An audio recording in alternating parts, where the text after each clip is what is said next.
செய்திகள் தொடர்கின்றன. டிஎன்பிஎஸ்சி எனப்படும் தமிழ்நாடு அரசு பணியாளர் தேர்வாணையம் நடத்தும் குரூப் 1 தேர்வுக்கான தேதி மாற்றம் செய்யப்பட்டுள்ளது. தமிழ்நாட்டில் டிஎன்பிஎஸ்சி தேர்வுகள் நடைபெறவுள்ளன. சார்நிலை பணிக்கான தேர்வும் நடைபெறவுள்ளது. இந்த தேர்வுகள் மே 24ஆம் தேதி தொடங்கி 31ஆம் தேதி வரை நடைபெறுவதாக முன்னர் அறிவிக்கப்பட்டிருந்தது. இந்நிலையில் அந்த தேர்வுக்கான தேதிகள் மாற்றப்பட்டுள்ளதாக டிஎன்பிஎஸ்சி தேர்வாணையம் தெரிவித்துள்ளது. அதன்படி ஜூன் 9 மற்றும் 10ஆம் தேதிகளில் நடைபெறும் என அறிவிக்கப்பட்டிருந்த குரூப் 1க்கான தேர்வுகள் ஜூன் மாதம் 28, 29 ஆகிய தேதிகளில் மாற்றப்பட்டுள்ளது. இதேபோல் ஜூலை 28ஆம் தேதி நடைபெறும் என அறிவிக்கப்பட்டிருந்த சார்நிலை பணிக்கான தேர்வு ஆகஸ்ட் மாதம் 4ஆம் தேதிக்கு மாற்றப்பட்டுள்ளதாகவும் கூறப்பட்டுள்ளது.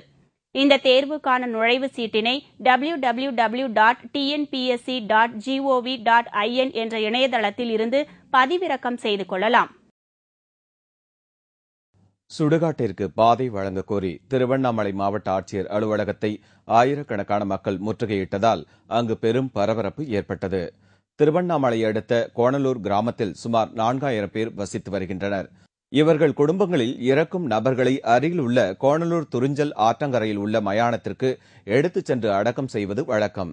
இந்நிலையில் அந்த மயானத்திற்கு செல்வதற்கு முறையான பாதை இல்லாததால் இறந்தவர்களை கொண்டு செல்லும் போதெல்லாம் அப்பகுதி மக்களுக்கும் கோணலூர் பகுதி மக்களுக்கும் இடையே தகராறு ஏற்பட்டு வந்தது. இதுவரை மோதல் மட்டுமே ஏற்பட்டு வந்த நிலையில் தற்போது அந்த பாதை சுற்றுச்சுவர் எழுப்பி மறைக்கப்பட்டுவிட்டது. இதுகுறித்து பலமுறை கிராம நிர்வாக அதிகாரிகளுக்கு புகார் அளித்தும் நடவடிக்கை எடுக்கப்படவில்லை என்பதால் 1000த்திற்கும் மேற்பட்ட மக்கள் திருவண்ணாமலை மாவட்ட ஆட்சியர் அலுவலகத்தை முற்றுகையிட்டு ஆட்சியரிடம் மனு அளித்தனர். கிராமத்துல காலகாலமா நாங்க அந்த ஊர்லயே வசிச்சு வாழ்ந்துருக்கோம். ஆனா சுடுகாடு பாதை இது வரைக்கும் இல்ல. எங்களுக்கு ஏற்கனவே இருந்தது எப்படியோ தகராறு மூலயமா கொண்டு போய் பணத்தெல்லாம் பொச்சிட்டு வந்தாங்க. இனிமே இருக்கிற காலத்துல யார் இறந்தாலும் சரி சுடுகாட்டுக்கு பாதை இல்லைங்க. குறுக்கால வர செவரு வேற எழுப்பியிருக்காங்க. இனிமே என்ன பண்றதுன்னு தெரியல. எப்படியாவது கலெக்டர் தான் மனு கொடுக்க வந்திருக்கோம் சார். எப்படியாவது எங்களுக்கு பாதை சுடுகாட்டுக்கு பாதை கண்டிப்பா தேவை. அப்படி இல்லைன்னா நாங்க சாலை மறியல் பண்ண போறோம். இந்த போராட்டத்தில் கீழ்பெண்ணாத்தூர் அதிமுக எம்எல்ஏவான ஏ.கே. அரங்கநாதனும் பங்கேற்றார். தனது தொகுதி பிரச்சனையை சட்டமன்றத்தில் பேசாத அரங்கநாதன் ஆட்சியர் அலுவலகத்தை முற்றுகையிட்ட சம்பவம் பெரும் பரபரப்பை ஏற்படுத்தியது. இதனிடையே வீட்டுக்கு ஒரு மரம் வழக்கு சொல்லும் அரசு திருவள்ளூர் மாவட்டம் திருத்தணியை அடுத்த ஆர்கேபேட்டை ஒன்றியத்தில் அரசு புறம்போக்கு நிலத்தில் விளைந்திருந்த ஏராளமான மாஞ்செடிகளை வெட்டி அகற்றியுள்ளது. இதனால் ஆத்திரமடைந்த அப்பகுதி மக்கள் வட்டாட்சியரை முற்றுகையிட்டதால் போலீசார் அவர்களை விரட்டியடித்தனர். இந்த சம்பவம் அந்த பகுதியில் சிறிது நேரம் பரபரப்பை ஏற்படுத்தியது. அக்னி வெயிலின் தாக்கம் கடுமையாக அதிகரித்துள்ள நிலையில் தமிழகத்தில் பரவலாக பெய்து வரும் கடும் மழை காரணமாக மக்கள் பெரும் மகிழ்ச்சி அடைந்துள்ளனர். மதுரையில் நேற்று சூறாவளியுடன் கூடிய கனமழை பெய்துள்ளது. சுமார் 1 மணி நேரம் நீடித்த மழையால் சாலையில் வெள்ளம் போன்று மழைநீர் வழிந்தோடியது. இதனால் வாகன போக்குவரத்தில் சிறிது தடங்கள் ஏற்பட்ட போதிலும் அக்னி வெயிலின் தாக்கத்திலிருந்து விடுபட்ட உணர்வில் மக்கள் மகிழ்ச்சியடைந்தனர். கரூரில் பெய்த கனமழையால் மாயனூர் ரங்கநாயகிபுரத்தில் தண்டவாளத்தில் 3 மரங்கள் சாய்ந்து விழுந்ததால் ரயில் போக்குவரத்து தடைப்பட்டது. பல ரயில்கள் தாமதமாக சென்றன. இதேபோன்று ஈரோடு நங்கைவள்ளியில் பெய்த கனமழையில் பல இடங்களில் மரங்கள் வேரோடு சாய்ந்து விழுந்தன. சாலையில் விழுந்த ஒரு மரத்தின் அடியில் சிக்கி பள்ளி அலுவலர் ஒருவர் உயிரிழந்தார். இதேபோல் கிருஷ்ணராயபுரத்தில் திடீரென்று பெய்த மழைக்கு ஏராளமான மரங்கள் சாய்ந்தன. அதனை அகற்றும் பணியில் ஈடுபட்டிருந்த மின்வாரிய ஊழியர் ராஜேந்திரன் என்பவர் மீது மற்றொரு மரம் விழுந்து நசுக்கியதில் அவர் சம்பவ இடத்திலேயே பலியானார். இதேபோன்று கடலூர் மாவட்டம் விருதாச்சலம் அருகே திடீரென ஏற்பட்ட இடியுடன் கூடிய மழைக்கு அஞ்சி வீடு திரும்பிக் கொண்டிருந்த அம்பேத்கர் நகரை சேர்ந்த பாண்டிதுரை என்பவர் இடி தாக்கி உயிரிழந்தார். அவருடன் சென்ற நண்பர்கள் சதீஷ்குமார் மற்றும் அஜித்குமார் ஆகியோர் இடியால் தாக்கப்பட்டு கண் பார்வை இழந்து 2 கால்களும் கருகிய நிலையில் சிகிச்சைக்காக மருத்துவமனையில் அனுமதிக்கப்பட்டுள்ளனர். ஆடு மேய்ச்சிட்டு இருந்தாங்க. இந்த மழை காத்துல இடி இடிச்சதுல பாண்டிதுரைங்கிறவர் இறந்துட்டாப்ல. இன்னும் 2 பேர் ஹாஸ்பிட்டல் அட்மிட் ஆயிருக்காங்க. இந்த சம்பவம் அப்பகுதியில் பெரும் சோகத்தை ஏற்படுத்தியுள்ளது. வரும் 28ஆம் தேதி முதல் சட்ட படிப்புகளுக்கான விண்ணப்ப மனுக்கள் வழங்கப்படுகின்றது.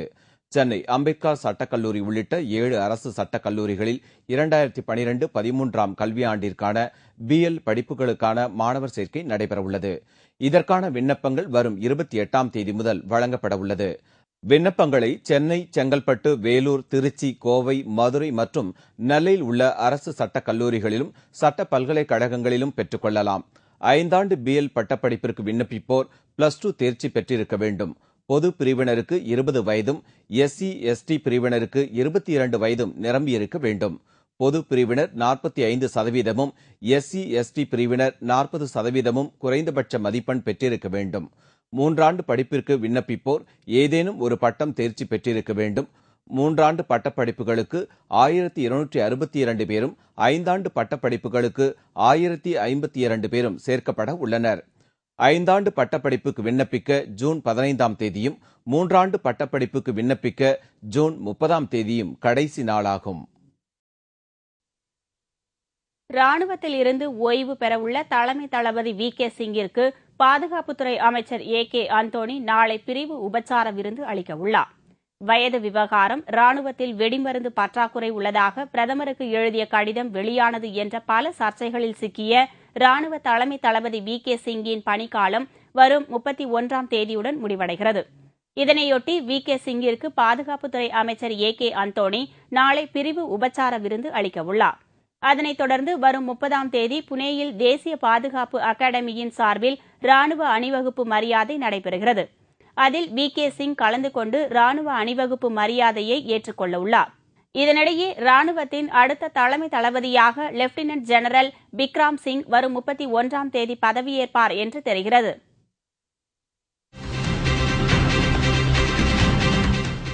ஐந்தாவது IPL போட்டியின் முதல் அரையிறுதி ஆட்டம். டெல்லி, கொல்கத்தா அணிகள் இன்று பல பரீட்சை.